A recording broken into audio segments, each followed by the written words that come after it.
Hello, hello, hello. Welcome back to the AWDID with a journey into mental health, kind of on that subtitle. This is your host, Pertis Williams. We're here at We Believe Digital Studios, Jackson, here on Livingston Road.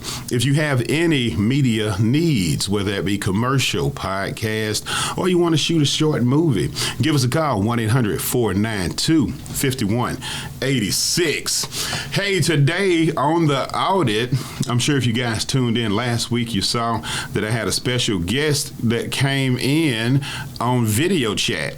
Well, guess what happened this week? They here in real life.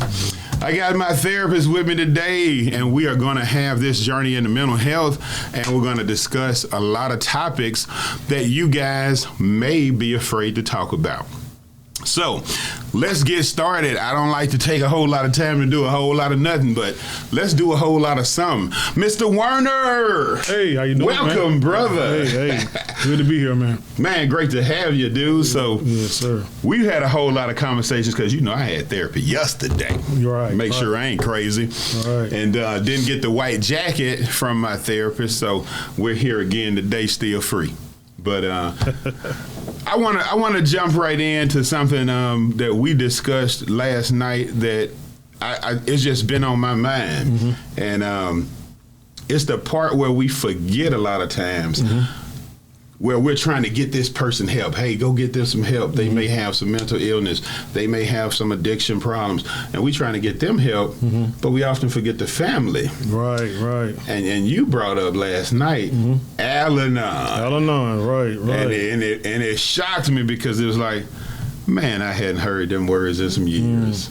And I just want you to take the time to explain, because I feel it, but I want them to know, what do you think the importance of not just the person getting help, but that family getting the understanding of what that person is going through? Of addiction, right. Well, first of all, man, appreciate you having me on, man. Because this is a thing that's dear to my heart, man. I think it's just a family group making awareness of not only mental illness, addiction, relationship. All those things are important, and it's important in the community. Because without those things, man, that's when we fall. We can make a lot of arguments about what's going on, but if we don't go in and start trying to, what are we going to do about it? What's the solution focus? Right. And one of the things that Al-Anon and groups like that does is that it embraces the family. And what happens in the family is that a lot of times when you're in addiction, you forget about the fact that it's affecting others. You think, hey, it's just me and my problem, but no, it's affecting that mother, staying up at night, it's that brother, it's that sister, it's my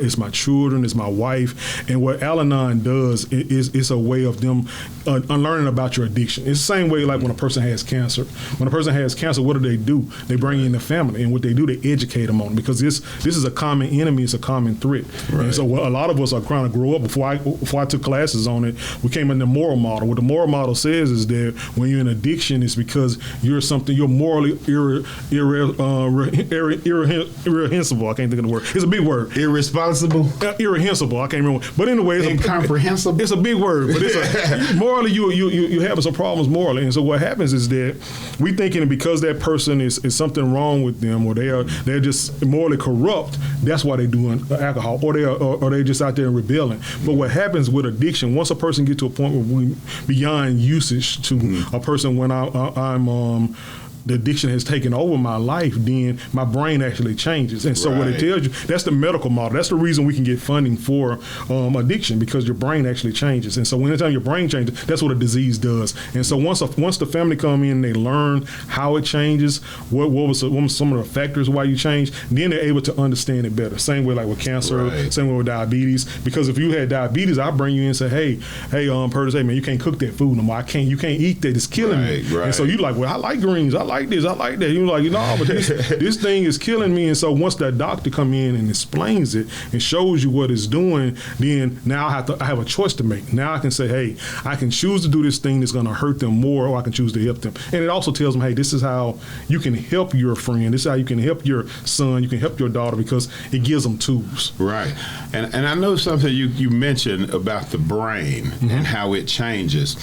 And I know that's something I had been studying also about the different effects that chemicals have on your brain. Right. And once you stop using, your brain starts to heal itself. Right. But during that process, a lot of times people they want to blame the addiction. Right. But it's really, I think what you're saying, it's medical. It's medical. Well, your brain changes. Like the prefrontal cortex, the part of your brain that does irrational thinking. It's like a light. So you got all these different parts of your brain. And so what happens when you get an addiction, when you get into a strong addiction, what happens, that's the first part of your brain that cuts off. That's why you find people going in stores with no mask on, robbing places, because they're not thinking rationally. Wow. And so it takes 100 days for your brain to change. And so that's why therapy is geared 30, 60, and 100 days, because 100 days, then my brain changes and I can make rational thoughts. So what you're saying is after they decide to make those steps into sobriety, they're still not, like, you can be a week, a month sober, but you still Gonna make a rational decision. not making rational decisions. Because your brain, you're incapable of it. It's the same thing. It's the same reason why when you it takes you to be 25 before your insurance go down in the car. Because then you think that you're a Teflon and you can't have an accident that can happen to you. At 25, you're like, oh, my parents are smart. My parents make sense. Yeah. Because my rational brain, it has connected and now it works. It's the same part that disconnects when you get into addiction, and that has nothing to do with the dopamine and how your body deals with all the feel-good chemicals, which shut down as well. Okay. And so after 100 days, then those things, it takes a while. So I might.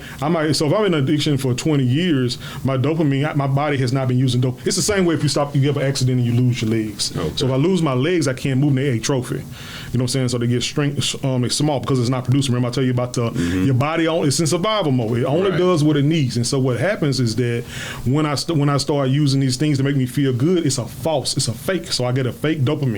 And so what happened, my body says, I have no need to produce dopamine on my own. Oh. So when I stop using it, my body still doesn't produce it. And so that's why you hear people say, nothing makes me happy anymore. Only thing that makes me happy is my usage, my drug usage. And so, but over time, it'll start back using it, and you'll start using that little factory to cut back on and then start using it. Okay. So you have to kind of fake it till you make it. You know what I'm saying? So I've heard fake it till you make it. Right, and that's especially with your chemicals, right? So I say with a lot of that, what you just said, I didn't really, I don't really think about it.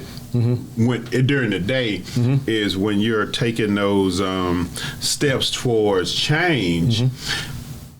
Don't expect immediate results, especially if there's a chemical involved, or some type of chemical imbalance involved. You got to give your brain a chance to remember, hey, I produce dopamine, and I hadn't been doing it for 6 years, and now I need to restart that process because we need dopamine, but your brain ain't like, it's sitting there waiting to see if you do drugs or drink again before I start anything, because you don't want to have a dopamine overload. So your brain is like, I'm on vacation. Well, I'm closed shop. So it's like your legs, okay? You had to stop using it. All of a sudden, you can use your legs and you get up and try to run. You're going to fall well. You're going to fall. So my addiction the same way. Okay. If I come in, I think I'm good now. I've been in treatment for 30 days. Now I'm going to take off and be happy. No, you're going to fall because you haven't, your body hasn't produced it yet. So yes, you're going to be sad. Yes, you're not going to feel good. Yes. Okay.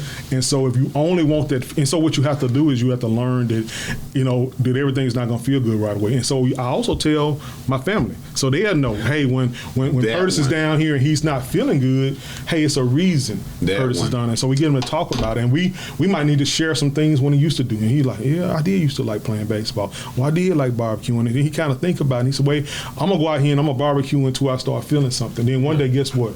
You feel a little something. And then it grows. The dopamine start kicking in. And that's why I'm glad you circled back to that, is because I think it's real important to stay with the conversation when it comes to that person trying to change. Is mentally struggling, not just with emotions, but with the production of dopamine and other things that your brain may be doing that hadn't been doing while you were in that addiction. And so it's hard to get off of something that makes you feel good. And when we try to walk away from things that make us feel good, we have to be ready for that, what you say, 30, 60, 90-day process. It's a 100-day process to the brain change before them lights come back on in that building. Okay. And so we got to be patient with That's a lot of that's a long time. And so and then like 4 months. And I'm gonna tell you the big thing about it. The big thing about it, Pertis, is that when we have been in addiction, a lot of times we've hurt those people. Yeah. And so what happened is a lot of times we don't understand because we want them to kind of accept us immediately, but we want you now. Right. And they want you to go on and start behaving, and they don't realize it's a process. And so with groups like A9, with family therapy, we learn the nature of it. That doesn't mean it's going to be easy. Right. That don't mean that I'm okay with that. That doesn't mean that the retribution is not going to have to be done, and it doesn't mean acceptance. And a lot of times with people who are in addiction, we want them people to accept us. Hey, I'm clean now, I need you to accept me. No, it's some consequences of some things you've done. And so you have to make some amends. And then also the realization that even when I make amends, some people are not going to accept me back into the thing. They're not going to restore me. And if they don't, I need to be ready so emotionally I'm not drawn back to feeling good again. You know what I'm saying? Oh, yeah. I know exactly what you mean. I've had to make a couple of those amends myself. And it's a challenge, but I'll tell you, nothing has made me stronger than to get the nerve up to face somebody I've wronged. Nothing made me stronger than to go in there and say, you know what, wholeheartedly, I messed up. I made some mistakes. And not just saying, well, you did this and that's why I did this. No, on my part of it, and seeing that everything happens, or everything that happened was my addiction and not so much me. It was the brain problems. Like you said, we're going to discuss definitely the childhood traumas, what you call it, self-sabotaging behavior that a lot of times we unknowingly participate in, and it has a lot to do with us not addressing the problems that we've experienced in our youth. So definitely looking at this family education as we move forward in the journey in mental health, because I know you were mentioning a minute ago about that separation we have in the family, which again creates more mental health issues. Right. So I did want to ask you about, what do you think about the breakdown, not just so much of the family, mom and daddy, but the breakdown of grandmama, uncle, granddaddy, cousins, the family reunion, the Sunday picnic barbecues on grandmama's house. What do you think that has to do with the upsurge in mental health today? Well, a lot of it is just unfinished business, like I mean, you talked before. And relationally, that's the issue. It's not even just like the family, it's relational. And a lot of times our relation is, how the world is kind of set up is that you just kind of got to keep on living. So the basis, I always tell people, the basis of everything that human beings are made to survive. Right. And so the things we do or don't do is based on our need to survive. And so how we deal with things, or not deal with things is based on that. And so a lot of times we're not taught relationally how to do things. And so you got these different kind of things that they've looked in science. And counseling, psychology, it comes from anthropology. Anthropology just was this, people would go to this tribe and they would just go there and they would just observe. And all they did was watch the family. And they would see, this is how the male does things, this is how the female does things, this is how hierarchy is hung, this is how things are handled when there's a problem in the relationship, all these different things. Right. This is how intimacy is done. And so we learn intimacy, we learn empathy, and how we, all that stuff from our parents, our parental groups. And if our family has been traumatized or they have some things that happen, we pass that trauma on to different relations until somebody says, hey, it's going to stop here. Right. And so how we deal with things, how we deal with finances, how we deal with money, how we deal with discipline, all that, it comes from that family group. Okay. And so it takes observing. And so what you do, what counseling does, it makes you aware. And you start saying, hey, I do this thing. I had a lady one time, and I remember when I was counseling, and she would be real loud, and she would slap her hands and stuff like this when she was talking. And I would tell her, I said, I hear you. And she was like, no, Miss Warren, no. And I said, no, I hear you. And then so I asked her, I said, when you was growing up, I said, do you have a big family group? She said, yeah, it's like 3 or 4 or 5. I said, did they let you talk? She said, no. And I said, so you had to make yourself big in order for them to hear you? She said, yeah. And so think about it, behavior. So her behavior had to change in order for me to learn. And so what I was telling her the whole time we was counseling is that I hear you. You don't have to holler. Okay. And after a while, she calmed down, but that was her natural, that was her normal. And that's because it was normal. So she was in there like, Wait a minute. Listen, Warren, what you did? And so that's what she did. And so, but if you know, one, a lot of times take that time to do it. And so me just saying, hey, I hear you. I hear you. You don't have to do that. And a lot of times we don't take that time to do that. And so she can understand. And so now she might still do that, but guess what? Every time she does it now, she's aware of it. And that's all it is, man. It's seed plant. And if I want to grow and I want to be better, man, I let that seed grow. You know what I'm saying? I plant the seeds, man, and let it grow so that I can be better. Well, I think it says a lot to anybody who is seeking help. For one, I think that's a big deal. So shout out to all the people who actually go and seek help, who are not forced into it. I know it takes a lot of courage, and that stigma that we already talking about, kind of you overcame that if you went out and sought help. And I know that's something I wanted to address is what he was saying to me earlier about giving up. You know, a lot of times we don't discuss men's mental health and how often suicide occurs in men. It's not something that you hear about on TV. It's not something that you hear about in the media, and social media basically stays away from any type of help groups for men. Another reason why we wanted to get this mental health journey into mental health kicked off. So I want to ask Warner again, your thoughts on the men who are needing, and you know, I know you mentioned we feel strong in Mississippi, especially, you know, down here in the South. It's almost like it's like a don't go get help. Right. More than strong. Yeah. So I'm like, how is that affecting us? Not so much. So much. Not just mentally, but emotionally, spiritually, and how that kind of flows down into the family, not seeing a strong man around. With relation, like I said, all that stuff is affected. All that stuff is affected in different ways, because this is what I tell guys is that it's a reason you have those feelings that you're supposed to have them. Yeah. You know what I'm saying? So to dismiss one feeling, man, to miss an emotion is saying you're dismissing part of yourself. And a lot of times you feel those things. Everybody's strong with have different emotions different ways.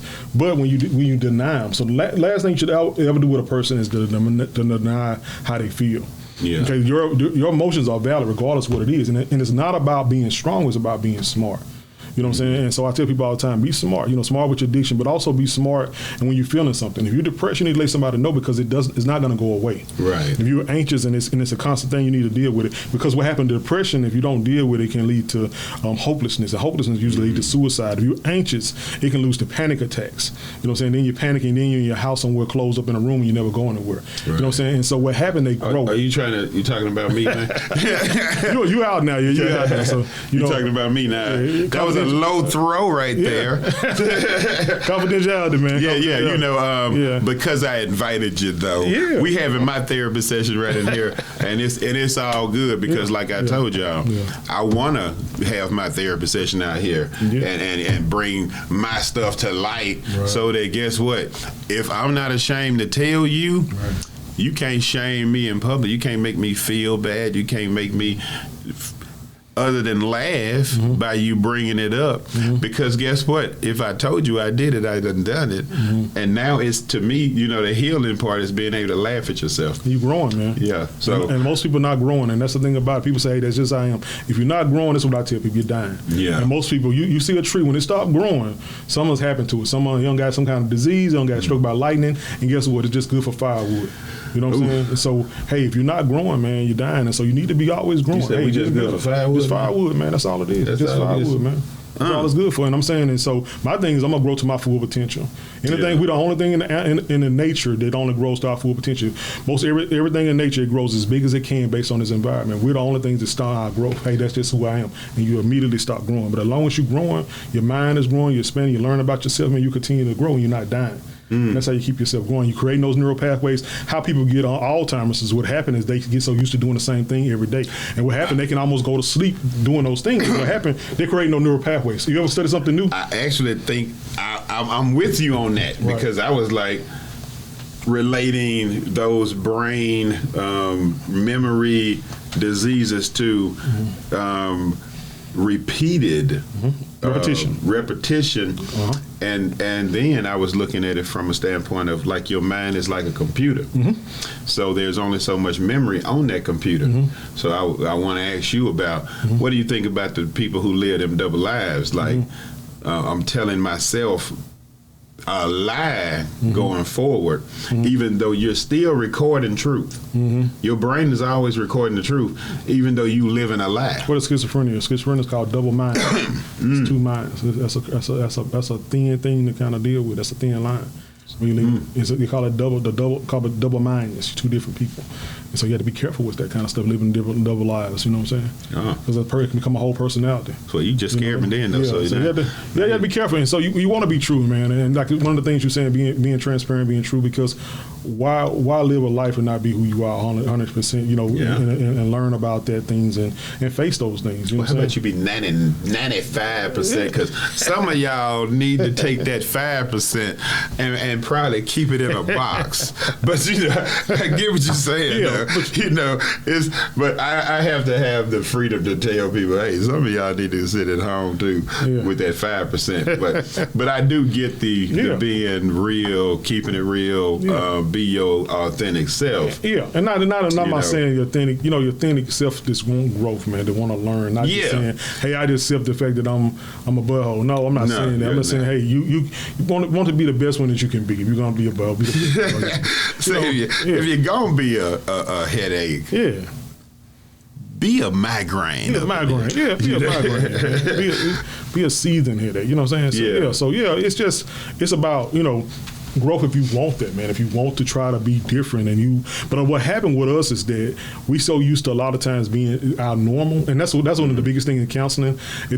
My goal is never to change a person when they come into counseling. My goal is, what do you want to change? And so if you come in and say, hey, I want to stop fighting with my ex, but even though I'm in a relationship and I got 4 other, you know, my job is not to tell you it's the other 4 person. My job is to teach you skills to not fighting with your ex, because that's your normal. So my job is not to make my normal your normal. You never try to get me to convince you to follow my religion. You never heard me try to get you to, you know, because that's my belief system. My thing is whatever your system is. You know what I'm saying? Yeah. And so what do you come into therapy for? And that's what a real counselor does. And it's not a person who's giving advice, because what a counselor does is about what do you bring to the table? What do you want to work on?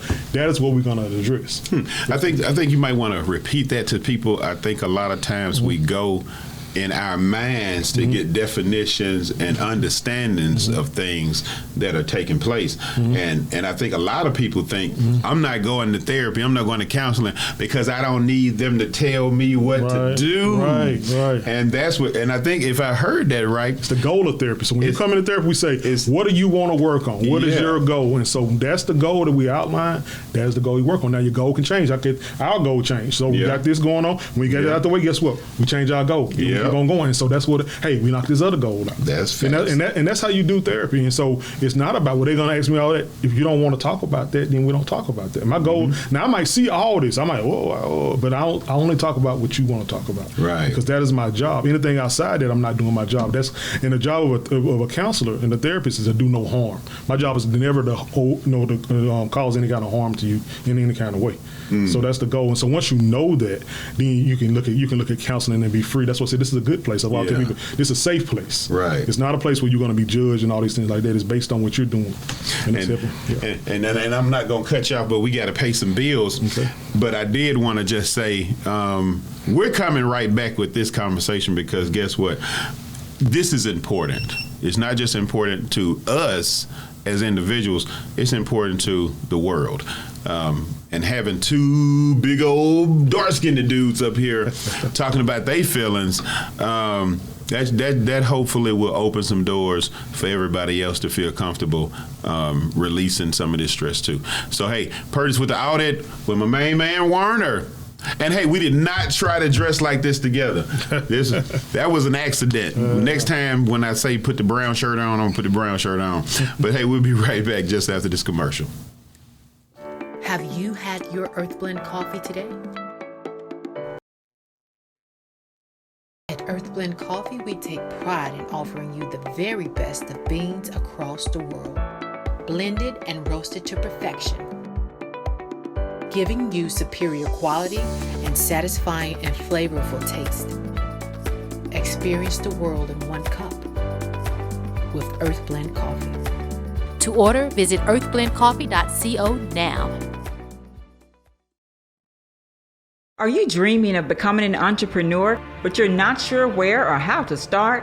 At Entrepreneurs Academy 101, our online program will guide you step by step on how to start and grow your own business. We offer courses such as how to write a business plan, how to create a budget, and so much more. Our online training program is designed for you to learn at your own pace, and there's no set order to complete this program. Because our academy is online, you have the choice to learn with a group, with friends, or individually. Upon completion of the entire curriculum, you will receive a certificate of achievement to acknowledge that you have completed the training needed to become a successful entrepreneur. So enroll today to design the life that you love. Contact your entrepreneur coach, Brenda Myers, at 601-672-0695 or visit our website at www.entrepreneursacademy101.com for more information.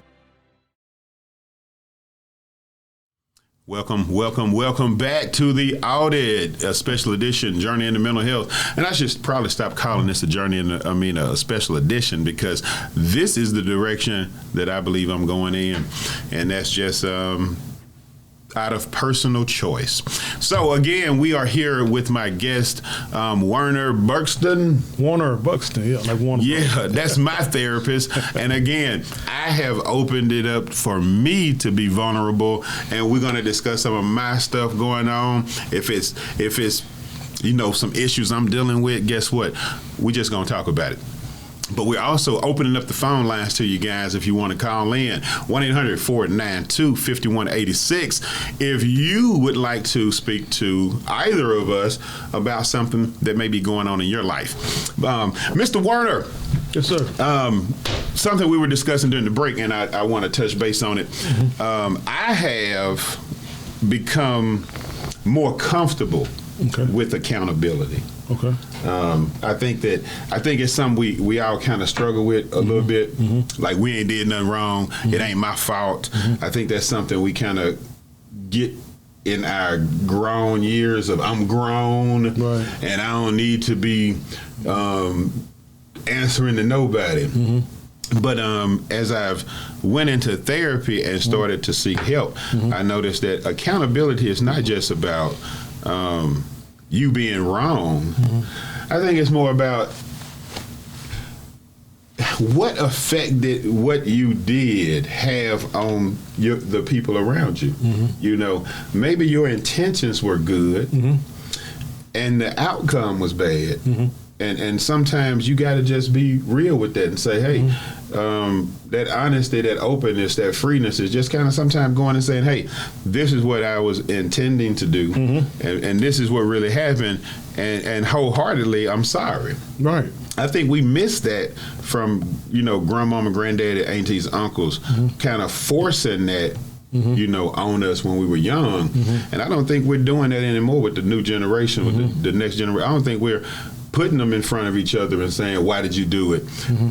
And this is what happened. You see how they feel, and say you sorry. That's something I remember being taught as a kid, but I also remember rebelling against it as I got older, only to return to the same thing when I went back into therapy. So what do you think about the accountability, and what part do you think that plays on our ability to get good mental health? Well, I think it's, like we said, it's all relationally to me. You know what I'm saying? It being accountable for not just your, it's accountable for when you do everything we do is consequences and choices. I think a lot of times we don't really hold ourselves accountable for our choices. We make choices and it's somebody else's fault. It's the politician's fault. It's the police officer. Even though I'm driving 95 and 45, it's the police prejudice, or he got some issues with me, or he challenged me. No, it's accountability is that, it says speed limit. The speed limit is 65. So if you go 66, you okay. Well, other ones say 67, 68, and they let me go, no, man, it's 65. So, yes, I am wrong. And I think, being able to do that, I thought I had a conversation with my son one time, and he was like, and I was telling him I apologized for something I did. He's like, Daddy, you're not wrong. I was like, no, son, I'm wrong. I did that wrong. Daddy can make mistakes. Daddy, I said, yeah. Because he needed to be able to know his daddy makes mistakes, that I'm human. I said, we're human, man. We're flawed. We have these character things. And so when we're accountable like that, man, we're able to pass that on generationally. Like my daddy was never, wrong about nothing. You know what I'm saying? He's never going to apologize about anything because that would make him less of a man. And then that puts the seed in you that men don't be wrong. Men don't, somebody else is wrong. And so, wait a minute, men? Yes. Wait a minute, men? Men, we're not wrong. Now, guess what? Pertis, I don't like being wrong at all. I hate being wrong, but guess what, man? I realized that I can. And so being able to apologize and being able to do that, man, that's that humility, man. And we know what humility, the word humility really means is power control. It means I have power. I remember, I can't remember the guy name who they like him on the internet. I can't remember his name, but he was saying a strong man, has a sword, but he doesn't sheath it. He don't have to unsheath his sword. You know what I'm saying? And that's what it's about. Not having to unsheath your sword. Just because you can use it and you're great at it, you never have to use it. That's what it's about. It's about power control and also being, being responsible. Like what you're saying, authority. That's about being responsible. Responsible for my action. Responsible for my words. Responsible when I cause pain, man. Yeah. And dealing with it. And guess what? Also understanding that. Guess what? Somebody might not accept that, but I always tell people you can't get nobody no blood. Hey, I'm sorry, and I deeply, mean that, but I can't cut my arm and give you no blood out of my arm. All I can do is apologize, and then I have to be aware that guess what? Just because you're not going to accept it, that doesn't mean I'm mad at you because you have that choice. You don't have to. I think you're talking a lot about empathy. Yeah, empathy is people have empathy wrong. Empathy is. Yeah, please tell us. This is what real empathy is. What empathy is. Hey, y'all need to listen to this one because this is something I learned yesterday in therapy because I was defining it all terrible. Empathy is wrong. Empathy. People say empathy means I empathize. Empathy means that I put myself in another person's shoes. And so it's like me saying I can't go in and say I know how it is to be a woman. Empathy is like this. If I was a woman and I had to have and I was pregnant and I had to have a baby 9 months, I can think about how hard it might be to walk around with 20 or 30 pounds in my leg, and then I'm in a society that's judged by beauty, and my nose spread or my feet hurt, and so this empathy is trying to put myself in that situation. Like, man, that would be tough. Maybe I would be a little more feisty. Maybe I would fuss a little bit. Maybe I would, and that's what empathy is. It's not saying, hey, if it was me, I'd do this. If it was me, if I was a woman, I'd just do this. No, that's not empathy. Empathy is saying actually put yourself in that situation and saying, hey, that could be difficult. That might use me leave room for being argumentative. You know what I'm saying? And that's what real empathy is, saying, hey, if I had to put myself in this person's shoes that was an ex-con and they got out of jail and now they can't get a job, this is what empathy would be. How would I feel? And the people don't accept me, or when I come, they grab their stuff. You know what I'm saying? Maybe I will feel a certain kind of way, and that's real empathy. And it's a choice, and it's also a thing where I had to get outside of my favorite person, which is me. And that's what most of us don't want to do. We just want to tell you what I would do if I was in that situation. That's real empathy. I think y'all heard that how many times we've saw that the wrong way. We kind of look at words and we think we know what we're talking about. If this is what I would do, it's not empathy. That's probably most selfishness. Exactly. Because now you're looking at them and saying, this is what I would do. That's that slick judgment, though, ain't it? It's judgment. Exactly. That's that slick judgment. I would make a better decision if I was you. I would be different. And I'm also denying your feelings. And I'm saying, hey, your feelings are not valid. I don't have to agree with. Empathy does not mean agree. It's mean I'm seeking to understand that person and then understood. And that's what that is. That's in love, man. That comes in love. If I care about you, I'm going to try to understand you. That's me bearing your burden, man. I'm just saying, hey, man, that got to be hard for Pertis to have to do this thing. Or it might be something. So guess what, man? I'm going to give you some applause because I'm like, man, that's something. Because if it was me, I would have to do that, man. That'd be tough. And so it's unselfishness, man. But our nature is what? Selfishness, man. Well, this is one of those times where you think about, should I have done this show with my therapist? Because I'm sitting up here like, wow, just some of the times when, I should have been more empathetic to a situation, and I wasn't. And the outcome of how things are now, I'm almost kind of, I'm gonna try not to, but if it happens, it is what it is. But because you and I talk about mistakes I've made and things I wish I could redo. Right. But that's what I'm saying. You kind of bring that up, and it's like, wow. Sometimes when you're thinking you're being, what they call it, don't be too nice to them. Right. So you trying to push them to change, but a lot of like what you just said, it's like I think I was sitting back thinking this is what I would do if it was me. This is what I would do. I would care more about the situation, and I would change. If it was me, I would care myself to get some help or whatever. If it was me, I would fight for and not run from. And now looking at what you were saying, once those words are really defined, I see how unempathetic I was, how selfish I was, and how I hurt myself by not just knowing. I know you say knowing is important, having an understanding of the situation. So that hurts, to sit here and think about being selfish. But what would you learn? What would you learn from? A lot of times we're not taught it, and so we have to choose to. And it's not a sin. I'm not saying that those things don't happen, but there's consequences for that because we're like that. I remember, I always bring it back to survival. This is what I know, and this is how I do things, and I think this is how it is. And so it's about, being aware of it. Now you're aware, and now you think more because now you're emotionally intelligent with that part. That's what people throw that around a lot. But it is that I'm aware that it's not about me because guess what? You was talking about that going on with you is that because I don't really know what this other person has been through. I don't know how they were raised. I don't know how if they were ever taught to you. Some people say, why you don't never say nothing to your kids? Say, why you don't never say nothing? Why you say nothing? Because every time I say something, you tell me shut up. So guess what? Now I don't talk. So now you want me to talk, but you never let me talk. So guess what? I don't know how to talk. Yeah, and you don't know if that's how they were raised. And you keep asking, tell me what's on your mind. Right. Be honest with me. Right. Tell me your feelings. Right. But then, and they not raised to communicate like that. You saying it in a way, guess what? They hey, I'm pushing back because now you're being, you're commanding me to say it. You know what I'm saying? So a lot of times we haven't, because guess what we talk about tonight, but it's still different attachment disorder. If I'm a person that never had nobody to talk to, I don't know how to communicate. Or I was the only child. Oh. If I was the only child, guess what? My conversation was always where? In my head. Yeah. Because I didn't have nobody to talk to. If I talk out loud, it was weird. Hey, what's going on? Right. And so, but if I got brothers and sisters, I got 5 in my family, so we talk all the time. So then I talk to somebody else who got one person in their family. They never have conversations with nobody but their mom, and she worked all the time. So guess what? You talking about talking because it's normal to you, but to them, it's not normal. They used to just being in their head. And so guess what? We get together because we like how each other look or attract each other, but we don't realize that we have a communication deficit. We speak different languages in communication. You know what I'm saying? Yeah. And so I had to choose to try to understand that person, then be understood. And that's choice, man. And a lot of times we don't want to do that. We just used to that. And so what happened, all that stuff comes to show. And that's why relationships are so hard. But it's beautiful because guess what? When I'm with you 25 years, you know me. Yeah. And that's what the biblical word, knowing me, I know you inside and out, and I can tell somebody else about you. Right. You know what I'm saying? That's the understanding. Yeah, like I said, it's sometimes you sit here and you wonder, should I have had my therapist on the show, ladies and gentlemen? But you know what?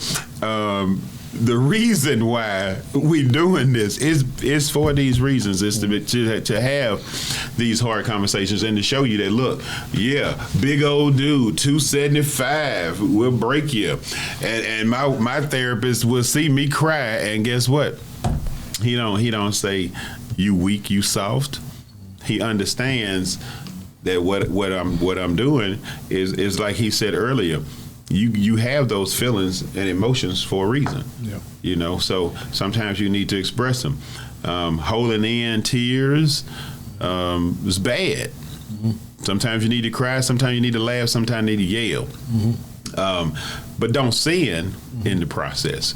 I think that's important. Kind of want to ask you where you want to go now with the discussion, because I know I'm asking you a lot and you educate me and got me over here, but I'm kind of broken up right now. So I'm gonna turn it over to you for a second. What I'll tell people, what you were saying is a lot of times is that we don't understand behavior, and I was talking to you about it early on, is that behavior is always a result of what's going on. You know what I'm saying? Your environment. You know what I'm saying? How you were raised, and a lot of times, what I tell people is that you always need to be aware of your friends and the people you care about, their behavior, because when behavior change, usually something is changing. Right. And a lot of times we're so busy nowadays that we don't pay attention to that. We're so busy raising our family, having a car, having a career, and that's why you have these kids and they're like, oh, the kids went out there and did all this stuff, and what happened? Something happened in the house. It was a breakdown somewhere. It was a breakdown. Some need that was not met in it. So you have to really be aware of the behavior. You can't get so busy with life that you don't pay attention. Even your friends, you need to pay attention to your friends' behavior. Like I was talking to Pertis early on. If I'm with Pertis and all of a sudden he started distancing himself from me, or we friends and all of a sudden he don't pick up the phone, he stopped doing stuff, he stopped shaving, he stopped taking care of his personal hygiene, and then I don't say nothing about it. I'm like, man, Pertis gone crazy. No, Pertis, something happened. Because behavior does not just change like that. Same with my kids. Right. I need to pay attention to those things so I can understand what behavior. And what would happen, we have to get out of self. We have to get out of who we are. That's one of the things they teach in AA too, is getting out of self. They do. Getting out of self. Getting out of self. And I know that's something. I'm glad you brought that back up. Getting out of self, caring about each other again. We have to start thinking about each other. We on this push right now for women's independence. This push for me doing me. All these pushes for keeping my peace. When I think what were you saying? So when you're doing yourself, then the world is doing you.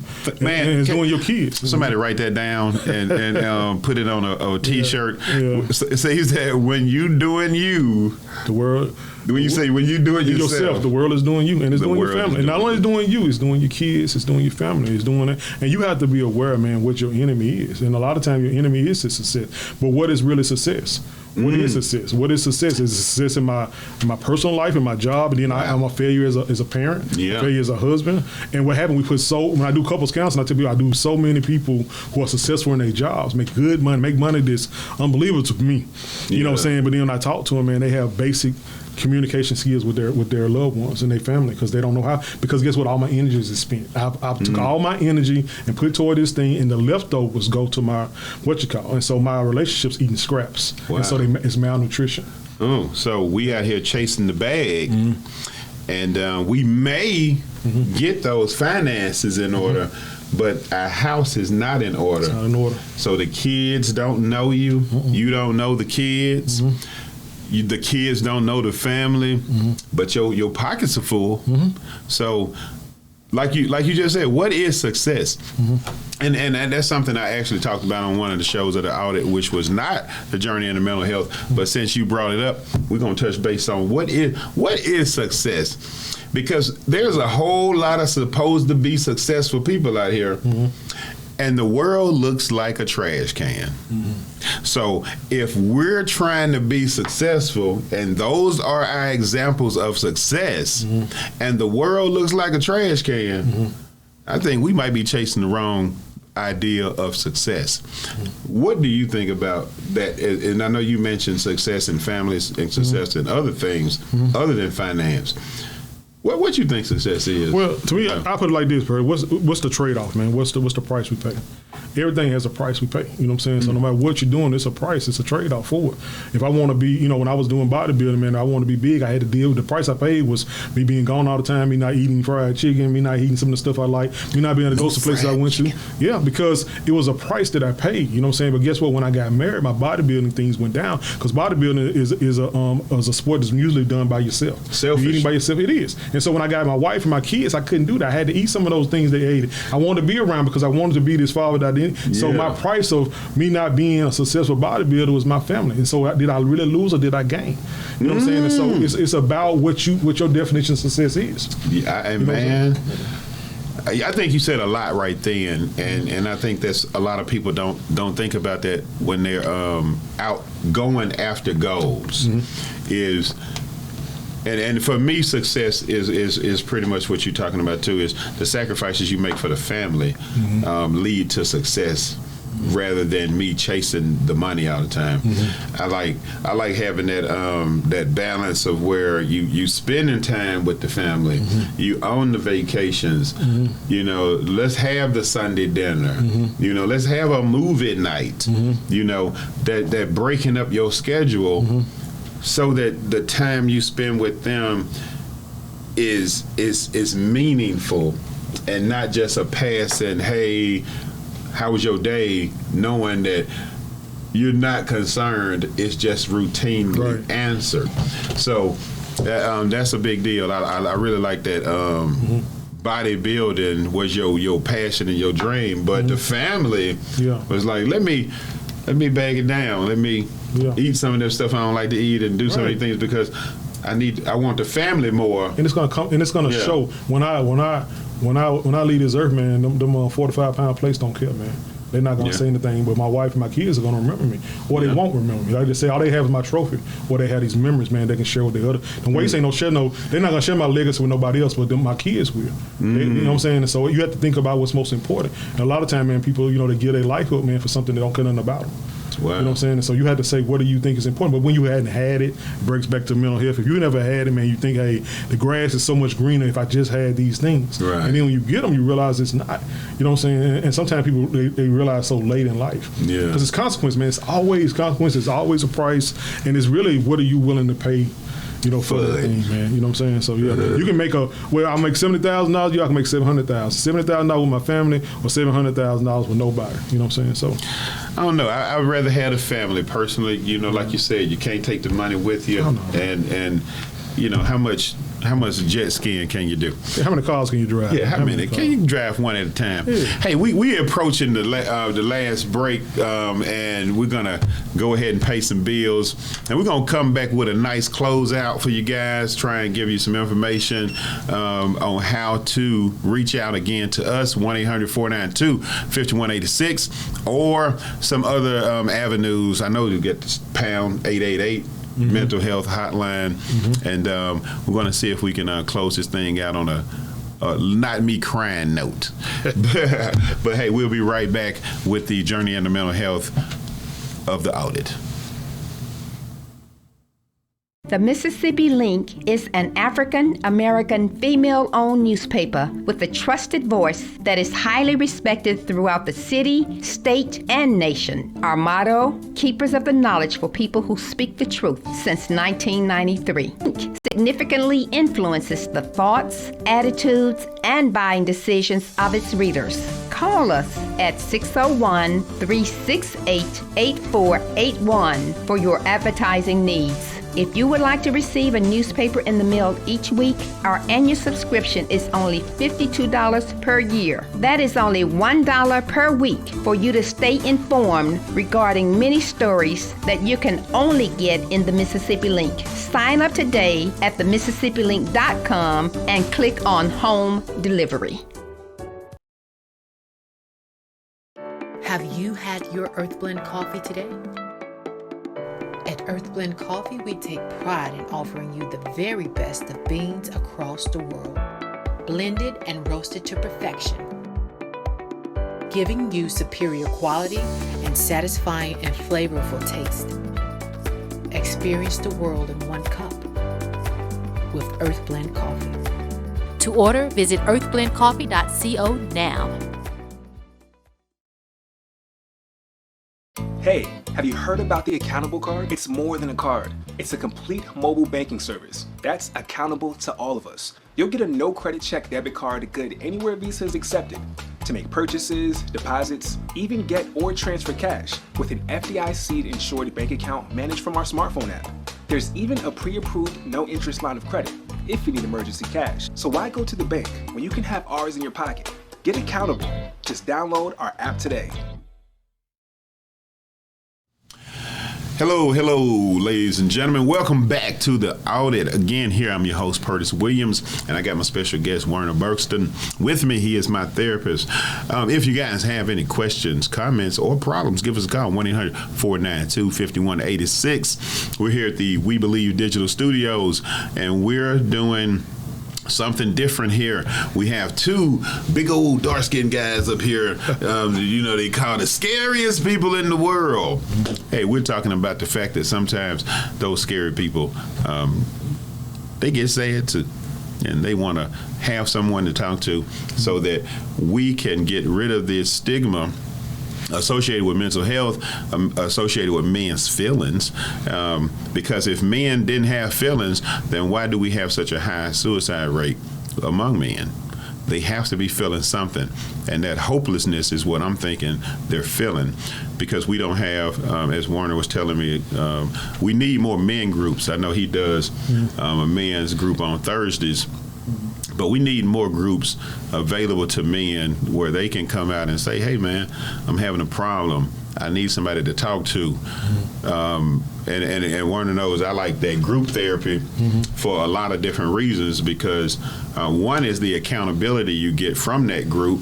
I think you called them the people who are like not trying to hear that. Right. You know, you had a name for them, like the ones in AAs and the NAs where they veterans and they like, we ain't trying to hear that. Well, they accountability. Peers. The peers that get on you and straighten you out. Right. But one of the things I also like about the peer sessions is the association of familiar situations that we go through. So I may not know how to deal with how my relationship is going. He may. Right. And so that's one of the things where I want to jump into that peer therapy, you know, and how that can be extremely beneficial to people when we're talking about accountability. And I know that's one of the things you were talking about yesterday is, them peers ain't trying to hear it. Right. You know. And one of the great things about peers too is Pertis is that what I would tell people about AA meetings, what's so good about them is that you might be in there and so you say, hey, I'm gonna go on AA, but I'm working. Guess what? It's somebody AA who was working. I'm going and I got all these I'm in a divorce. Got somebody else who's doing that. Right. You know what I'm saying? So you can find, the Bible talks about iron sharper iron. That's what it means. The things that are alike. And when you're in a group like this, especially with a men's group, then men can hold you accountable for being men. Because when you're ladies in a group or something like that, then men's ego come into play and all that stuff like that. But a real peer, same way with a peer, they can hold you accountable for, hey man, you still feel that. So when I be in a group, I'm like, hey man, I know you feel this because I feel this. You're a man. I know you got this ego and all this, but guess what? You still have these emotions. You still feel that way. I always tell people, I never had a guy that I told I'm love before, and he ain't like, yeah man, I love you too. I said, yeah, because they need that. Men, you need that. You need love too. You need to know that. I don't care what you say, you need that. You do. You know what I'm saying? I said, you need to know that you appreciate just who you are. You need to know somebody care about you, man. You need to know that somebody is rooting for you. Right. You know what I'm saying? And it's important. But what peers do is that a lot of times it's like, I always tell people, two are better than one. You know what I'm saying? You know, when I was in the Army, they called it the battle buddy. You know what I'm saying? When you're going through the battle, man, you can put your back up against his back, man, you can go to sleep. You know what I'm saying? If we driving somewhere, guess what? I can drive only 5,000 miles by myself, but if I got my buddy with me, I can go to sleep and he can drive 5,000 miles. We can get further. We can go twice as far, man. Right. You know what I'm saying? And it's different. The Bible said one put 1,000 fight, 10 to put 10,000. That's 10 times as much. You know what I'm saying? That is a lot. And so when we don't utilize those things, man, we fight, and that's that fighting against that American ideal about autonomy, being by yourself. And we need that accountability, because holding somebody accountable, man, it makes me and one of my best friends, we used to do bodybuilding together, and so we got accountability thing on our phone, and he texts me when he exercises. Hey man, 50 push-ups a day, 50 sit-ups. And I was like, I'm not real competitive, but he said that, like, I tell my wife, she said, what you doing? I said, man, here, gotta get it, baby, because I can't let D do that. You know what I'm saying? Because you need that, you know, and it's using that ego for something good. You know what I'm saying? And so that accountability can be a blessing to you. Oh. It can help you get further. You know what I'm saying? It's all about, and that's what we on. We on this journey. It's a journey of life. You know what I'm saying? And so, hey, Pertis, this might have happened in the past, but man, that's just like when you was talking. That's what I wanted to do with counseling and say, hey man, I know that happened, but that's just a chapter in your life, man. Now you're on the next chapter. That what you did or didn't do. Guess what?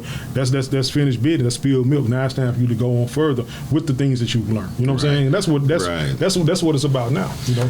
Yeah, and like you said, the accountability makes you stronger, mentally stronger. I think you become less ashamed. You know, that courage to say something what's on your mind. Like I said, when I'm accountable for myself and my actions, and I'm open with them, you can come back and talk about what I did, and I'm just like, that was terrible, and that's why I'm in therapy now, so I don't repeat those kind of actions. And I think that's something that people are not taking advantage of, is we're avoiding accountability. We're avoiding responsibility, and so we're not even seeing the effects that it's having on our children. Oh man, that's but what does it do? You think about it. Like I was talking with my dad. So if he's like that, then what I become? See, I'm not a person to cry. Even though I do therapy, I don't cry. None of my brothers cry. Hardly. It takes a lot for us to cry because my dad. I seen my daddy. He was in the country, shot himself in the leg, had a bullet hole in the leg. Never did it, sewed it up with some needles and thread, put some turpentine on. Never lost a leg. Then cut his leg with a sickle. He crawled up the thing. And so I'm hearing these stories and I'm knowing and I'm seeing him. Yeah. And so we like, hey, this is what a man do.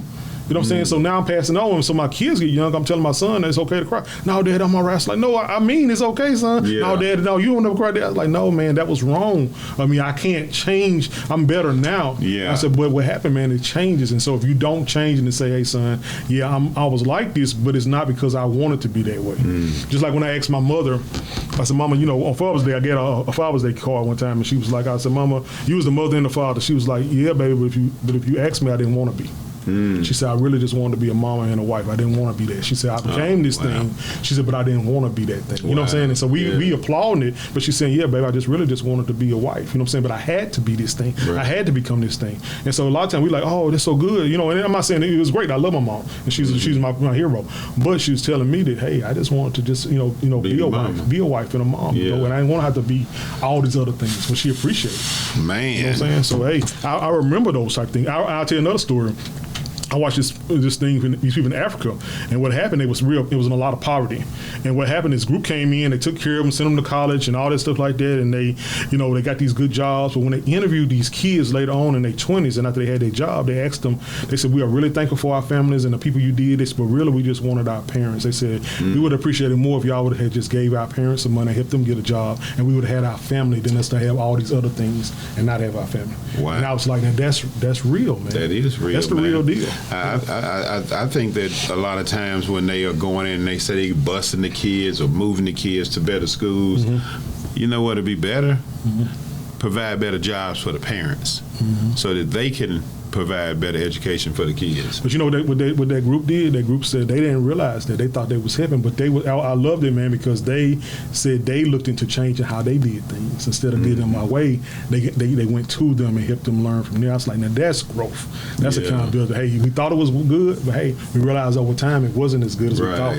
So we look. That's that growth, man. Hey, it didn't work this way, but this is a better way. Man, if our politicians could be listening. I hope my politicians are listening right now. Because right now we need jobs for the parents because the parents feeling good, healing good, passes that on to the children. A struggling parent mentally has a struggling child. So we need to really think about what that example really teaches us is we can take the kids away from the families and educate them and everything, and they have great jobs in the future. But the parents that they want to be the role models, to be those smiling parents, happy because they're providing for their kids and not somebody else taking care of them. I think that we need to really think about that in society is we doing stuff backwards a lot of times.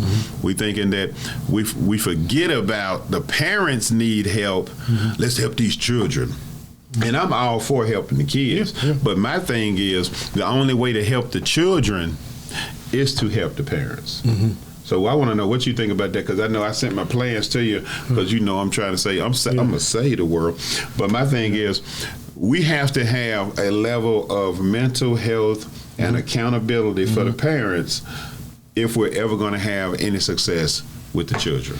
Yeah, we need it's a lot of care and it's a lot of brokenness and it's a lot of hurt. And so, dealing with all the areas, like I was telling you before, it's like they found that out now that even in the medical field, they do the biopsychosocial model, means that you help people in their community. You know what I'm saying? You address the mental part and then you address the physical part because they realize that in order for a person to be whole, what the Bible calls shalom is that every part need to be addressed, man. And so you need to deal with all that. You need to deal with past traumas, little traumas, deep traumas so that we can heal. So once we heal, we can have healthy parents, healthy kids, man. You know what I'm saying? And so we need healthy parents. And a lot of times life, we so focuses on survival because we have to.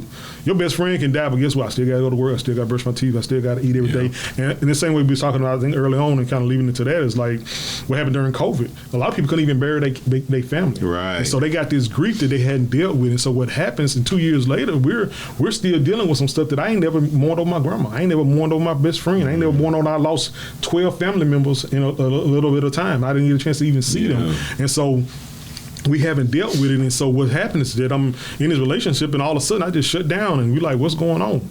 You know what I'm saying? Because we don't deal with it. We haven't dealt with it. And so that stuff is passed on. Yeah. You know, and so it's if we don't do nothing else, like I said, with mental health, my job is just to bring awareness because that's what I see. And I see it more and more. And people say, well, that's a lot. I see so many people who deal with grief, grief. And I think that's a big deal. The grief side of it, it goes way past just losing somebody. You know, so many things happened during COVID that we weren't able to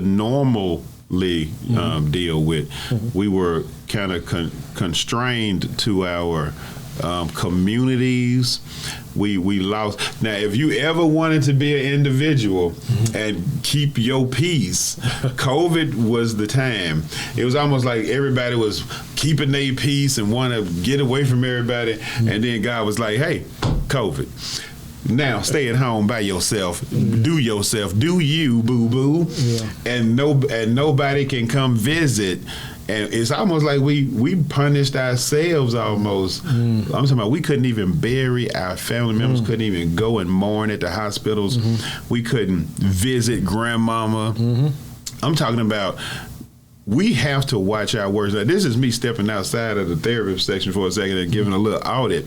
We got to watch our words, ladies and gentlemen. If I didn't learn anything from the pandemic, is the things you say out your mouth, the things you write down, the thoughts in your head.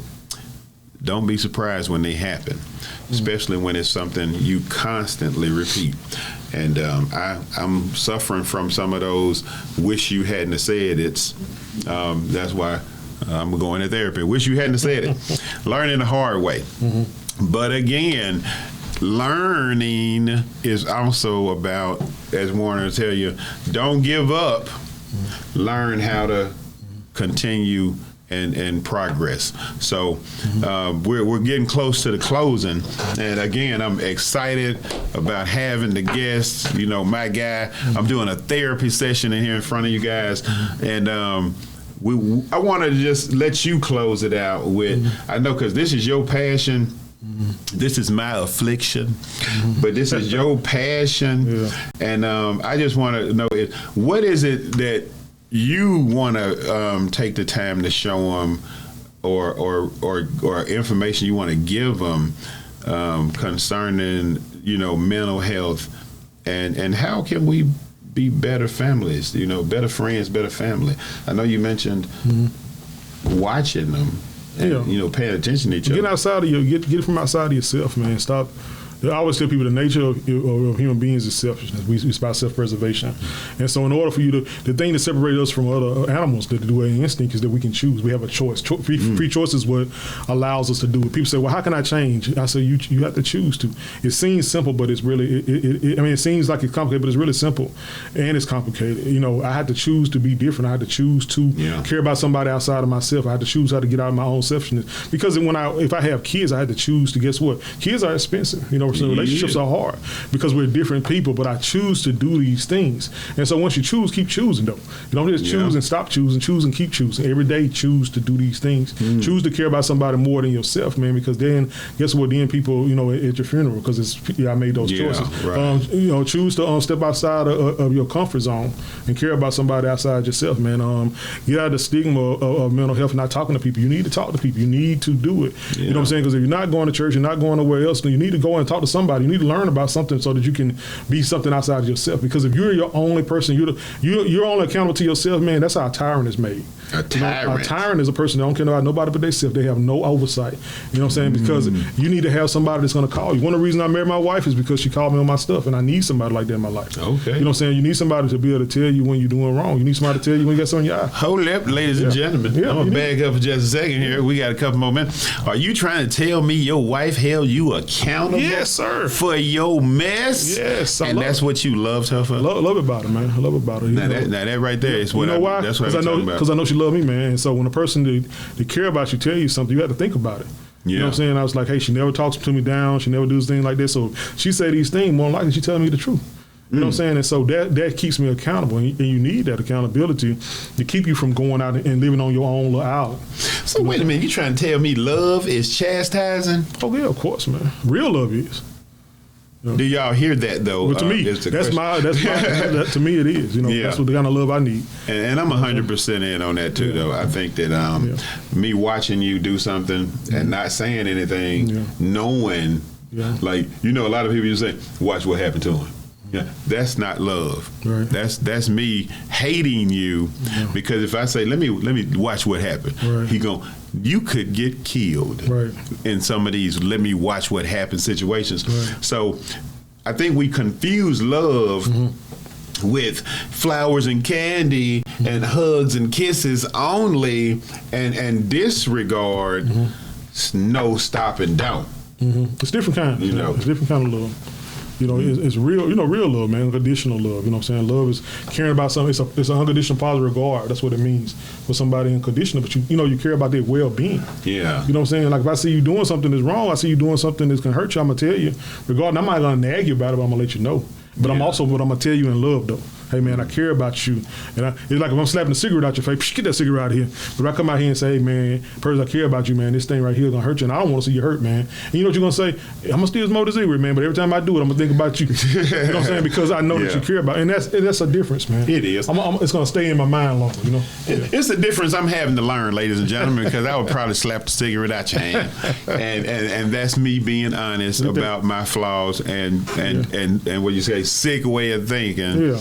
So that's one of the reasons why I chose to seek help is because I don't think I've grown enough emotionally, and it has a lot to do with some of the things we talk about. My father being killed, and Warner will tell you, well, it had an effect on you. You saw your daddy getting killed. And I'll dismiss it, but I'm listening as he plants that seed of your next session needs to be this.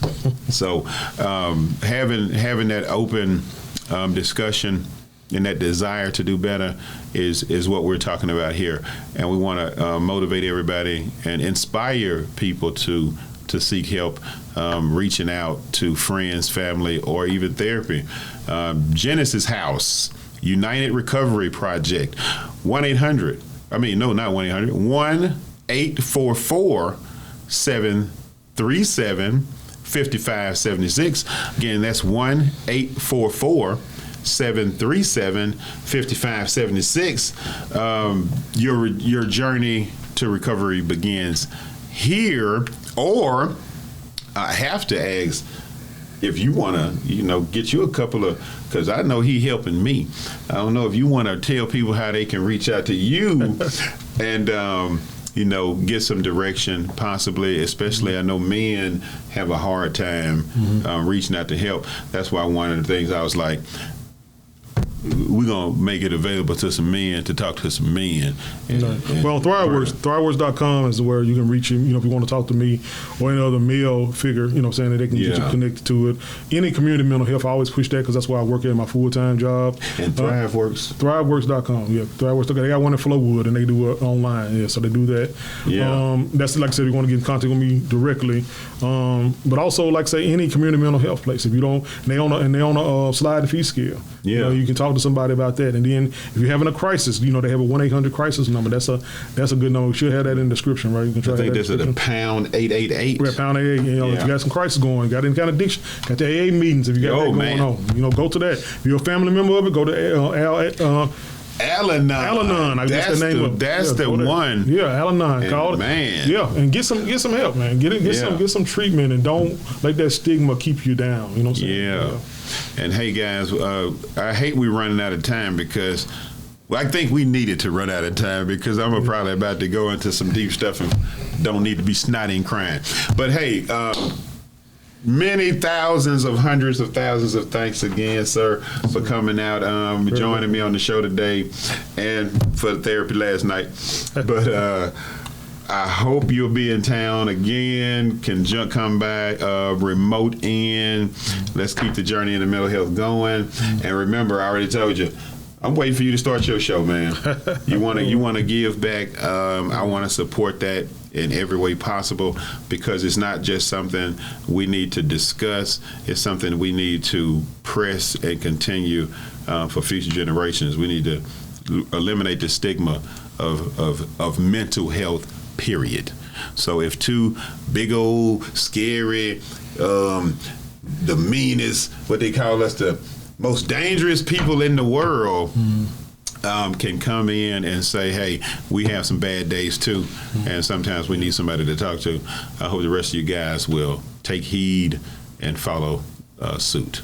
So again, this is Pertis with the AWDID special edition, or only edition from now on, A Journey into Mental Health with my special guest Werner, and we're gonna close it on out and say you guys have a great start to the rest of your week. All right.